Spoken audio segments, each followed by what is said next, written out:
Hello, everyone. Welcome to another event of Live with the Mayor, Mayor Trent Staggs, Riverton, and we have with us today Matt Young, who is the representative on the Jordan School District Board. Board of Education, yep. And honored to have you here. So thank you very much for being here.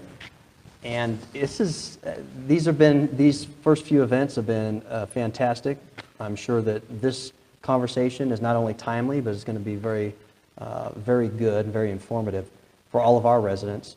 And for those residents that are joining us here online, or for some of you that are going to be looking at this later, the idea with the Live with the Mayor segments is to, again, invite a community or business leader to sit down and just talk about issues that impact Riverton. And again, this is timely in the sense that these border or boundary adjustments for Jordan School District are happening now. In fact, we're going to talk about some things happening both tonight and tomorrow. Yep. Final decision is coming up here in a few weeks. But before we get there, Matt, if you could maybe just take a few moments to introduce yourself to our residents, to people that maybe don't know you, how long you've been serving in this capacity, and what your background is a little bit. Great, thank you. Well, first of all, thank you for inviting me to be here, and excited to spend some time talking about something that's impacting a lot of the lives of Riverton residents. So I've been a resident of Riverton for going on 12 years now, and we've made it our home and have raised our son here, and really truly feel like Riverton is home for us. And I've had the privilege of serving on the Jordan School Board of Education for going on 4 years now. This was my first term, and it's been an amazing experience to represent a large chunk of Riverton, the Riverton residents. I represent probably about 75 to 80% of Riverton. The Monarch Meadows area is represented by another member of the school board, and some of our more eastern, southeastern area is represented by another school board member as well. And I also represent all of Bluffdale on the school board. And so I'm a CPA by profession. Mm-hmm. And so this gives me an opportunity to use some of those skills to help understand the financial position of the school board, and be able to lend some of that knowledge and insight to that group. Well, thank you. We appreciate your service. I can appreciate that, being in an elected office too. We talked a little bit about that off camera, and the willingness on the part of people to be able to step up and serve their communities is something that is truly we appreciate. And we're glad that you're there. Well, it's a great pleasure. I often say, a school board, you get to really dig into one issue, the education issue, and really get a deep dive, and it's been a great honor and privilege to represent the people of this area. Well, thank you again. Yeah. Well, I guess, speaking of diving, let's just dive right into it. Obviously, there's been a just burgeoning of the population here in the southwest part of the valley. I'm sure that has been one of the biggest factors in necessitating these boundary changes. But maybe you could explain to all of our residents, viewers, some of the events that have led, or why these changes are necessary, and then what has been the process to date. What are some of the key dates going forward, that sort of thing. Yeah, and please cut me off if I get a little too long-winded and we get going a little too long, but because this process actually really started 4 years ago, as we began looking at our growth projections. We all live in the southwest part of this valley, and we know that there is explosive growth occurring all around us. Absolutely. And as we saw those projections, we realized we did not have enough facilities within the school district to house that growth. And so we started laying the groundwork to come to the public for permission to borrow on their good name and credit. and that's basically what those bonds are. And so, thankfully, we presented a case that that the public was satisfied that we would do with those funds what we could to help manage this growth. And so, with those funds, we were able to begin the construction of 5 new schools, a high school, 3 middle schools, actually, so 6 schools, I apologize, 3 middle schools, 1 rebuild and 2 brand new middle schools, and then 2 additional elementary schools. And all of those schools are slated to come online the fall of 2019, except for the new middle school being built in Bluffdale. That'll come online the following year. And so, as those schools are becoming completed, we are looking at this as the opportunity to look at all of our schools, because we have some unique situations. There are some areas in the Jordan School District that are actually experiencing population decline, particularly in the eastern West Jordan area. And so some of those schools are declining in numbers, are under capacity. And so we realized that in order to be truly responsible, we had to look at all of the assets that are at our disposal for the school district and redistribute the boundaries in such a way that we would utilize all of the facilities and be able to maximize what we already have before we go out and need any new additional buildings. And so we have 54 schools in the Jordan School District, elementary, secondary, and high school. We have some specialty schools as well. Okay. Of all those schools, only 2 are not impacted by this boundary change. Wow. And so it is an across-the-board look at our boundaries. And so with Harriman High School is at 3,200 students right now. Bluffdale Elementary is over 1,300 students. And so we're at a point where it's time to rebalance these boundaries. And so that's what we're leading into. Wow, 54 schools in the district, all but 2. All but 2 are being impacted by this change. So, and you described the process dating back to even when they took out the bond some years ago. Exactly. And at this point, I believe you've been able to collect quite a bit of data. There have been some surveys that have gone out. The district has proposed a couple of boundaries. We're looking at these as reference, but for those of you looking at it here, we'll post the website. I'm sure they can go to the district website and be able to view all these. Yeah, they can go to boundary.jordandistrict.org. Boundary.jordandistrict.org. So we have high school, middle school, and elementary school boundary changes, and there are some dates here. I think tonight, tomorrow, you've got an open house tomorrow, and then maybe final decisioning November 13th? Yeah, so tonight, we're actually starting at 4 o'clock. Well, let me backtrack just a little bit. About a month ago, for about 6 months now, we've been laying the groundwork for these boundary changes with regards to, we as a board set certain priorities as to how our administration ought to look at the numbers and look at the boundaries. We gave them those priorities to make these boundaries long-lasting, to line up feeder systems, to spread the numbers out evenly. And we gave them 7 of those. And they went into their war rooms, looked at all their numbers, and about a month ago came to us with 2 proposals, option A and option B. And that was just the start, kind of the place to start this process. I like to say that they gave us the numbers, and now we're in the human element of this process. And so we opened up a survey at that time. And in that survey, people are able to give us comments.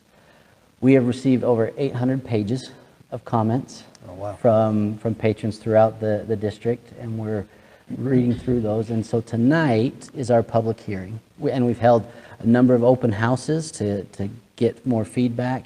And tonight is our public hearing, where they'll show us the results of the survey as far as numbers that people prefer. And then we'll be hearing from the public for as long as the public wants to talk with us. And so that's at Riverton High School at 4 o'clock. And then tomorrow we'll be having a work session where we take all of this feedback, and the 7 of us that are on the board will begin looking at that human element, trying to implement all of this feedback into a good solution. That's a mountain of feedback. So it is. But the public is invited tonight at 4 at Riverton High School. Yes. To weigh in, and then also tomorrow's session So is a public. Tomorrow is a public meeting. We won't be taking public input, but the public is welcome to come and listen to our deliberations.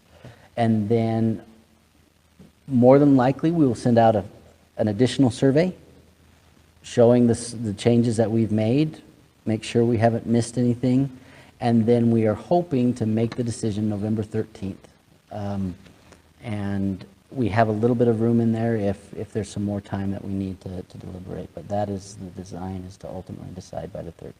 Okay, well, you've heard it there, so yeah, be able to come today, provide some public input or feedback, and I'm sure you can continue to reach out yes, to your board members up through the decisioning date, which is November 13th. Yeah, I've been receiving a lot of email from primarily Riverton and Bluffdale residents, and I don't know if this is your experience, Mayor, but I am just so grateful that I have the privilege of representing the Riverton area. Mm-hmm. People are so, they feel strongly about it, but they're polite, mm-hmm. they're straightforward, and are truly seeking for solutions, and I've really appreciated the feedback that people have provided me directly. Yeah, no, it's a great contrast to the national dialogue. It is. That usually happens. It truly is. The civility, yeah, right, that it may not be there in some parts. It is here in our community, yeah. And really that's been my experience too.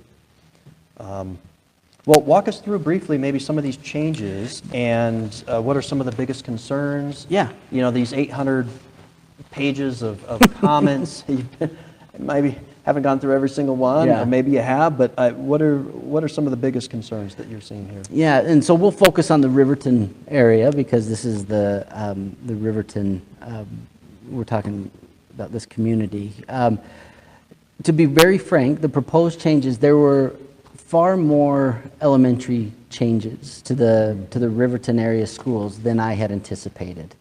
And in large part, that was because of some of the overcrowding issues that are occurring in the South Jordan schools.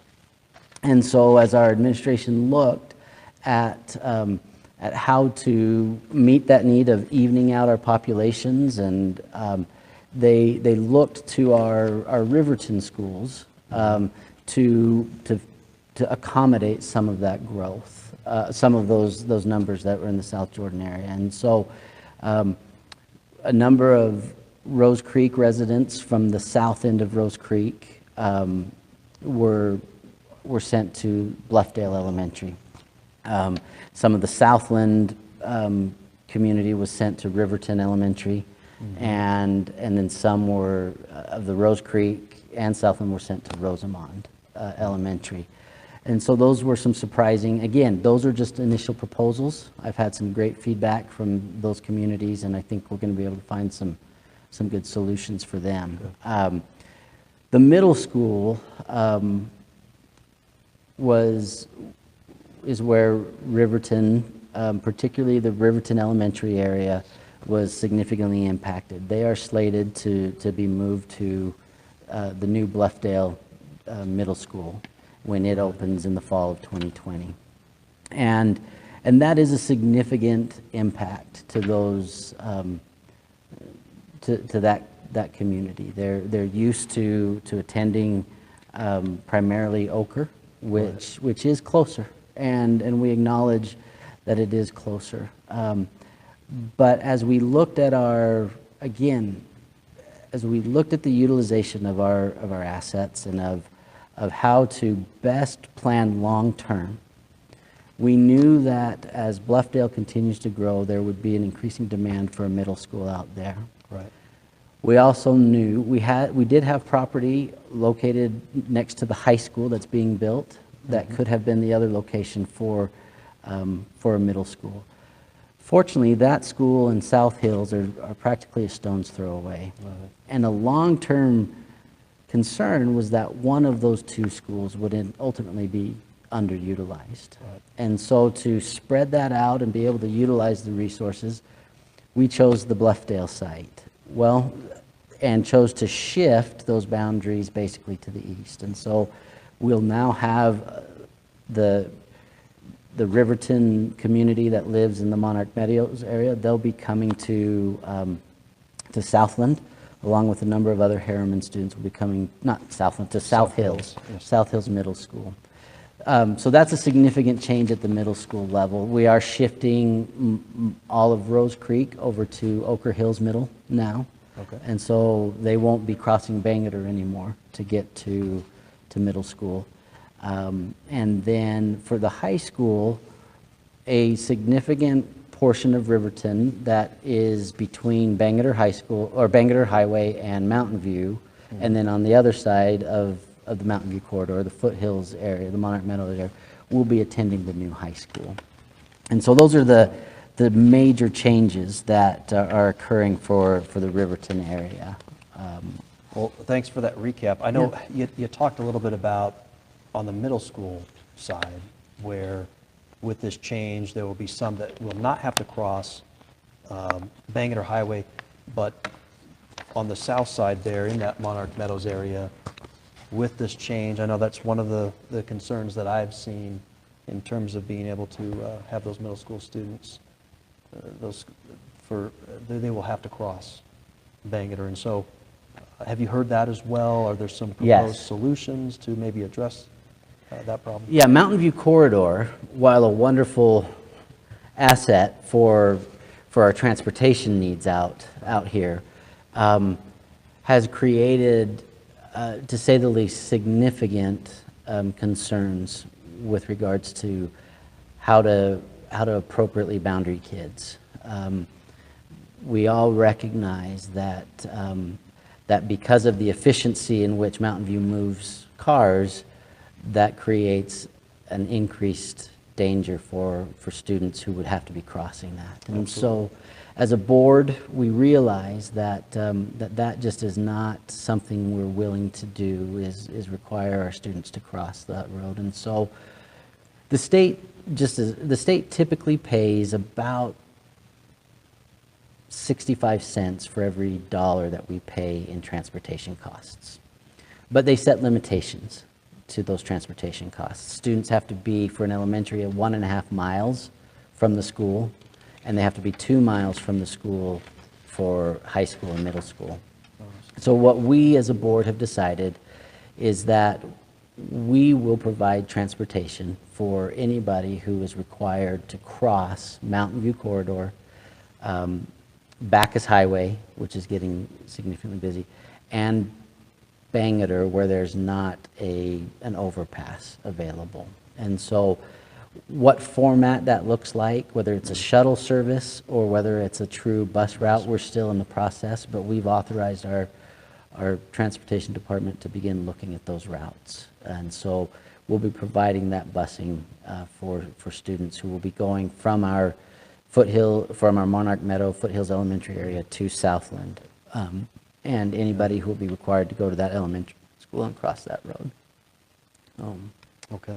Yeah. Well, it sounds like you've heard those concerns too, and you're looking to try to address those. I'm not sure if a pedestrian bridge is in the works at some point in the future there. I know that as UDOT completes those grade separated interchanges along Bangor, 126 is up next, but 134th eventually will be done. Yeah. And we'll see what happens there. And those are, the thing that's amazing to me that I had never dawned on before I got into this role is the vast amount of coordination, cooperation through so many different government entities to accomplish something as simple as building a bridge. But we think this is a good short-term solution as the whole corridor matures and becomes what it really will be. Well, thanks. I don't know if there's anything else that you want to highlight from these, all these comments that you've received. I know that we've received some comments too about the permitting process. Maybe you could talk to us about that, if there are parents that want to have their student attend a school that maybe is outside of the new designated boundary. How does that work? Yeah, so permits, I wish it was a simple process.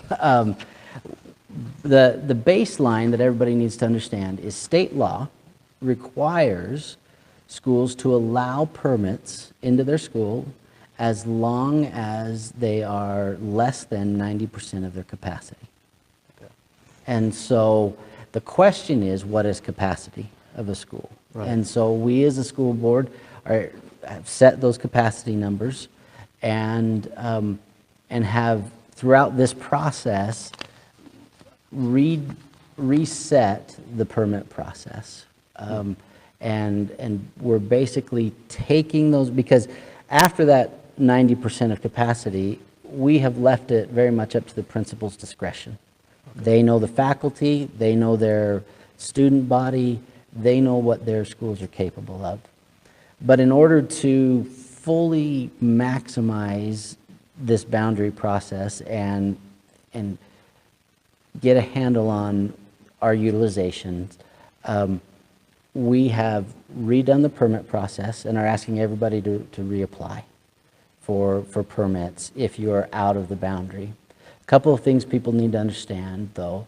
If they are part of a dual language immersion program, those are programs where students commit themselves to be in that program from 1st to 6th grade.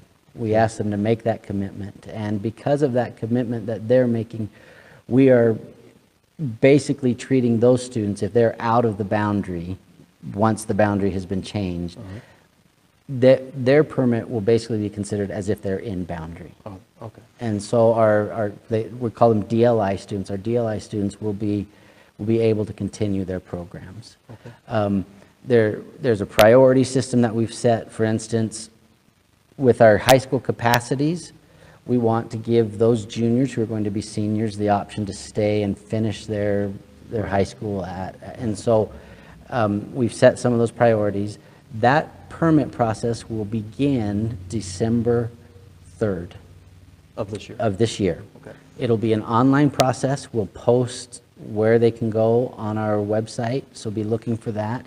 The window will be a 2-week to 3-week window in which they can apply for those permits, and then we'll go through that prioritization process in order to be able to get as many people into the schools that they desire to be into. Great.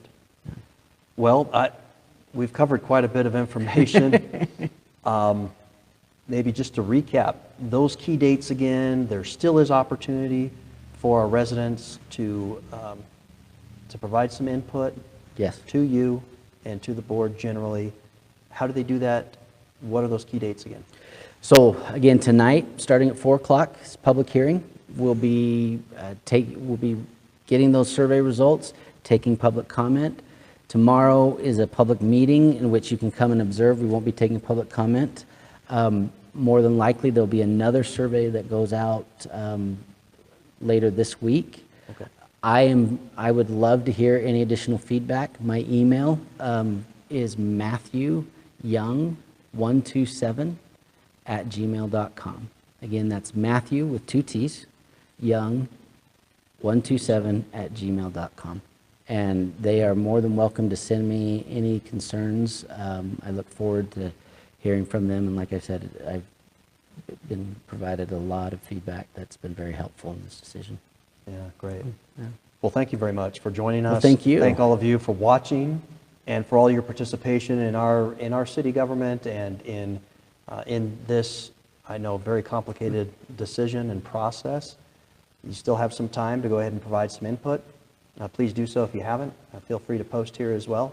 But Matt, thank you very much. Thank you. Appreciate it. You being here. Thank you, Mayor. Yeah. Thank you.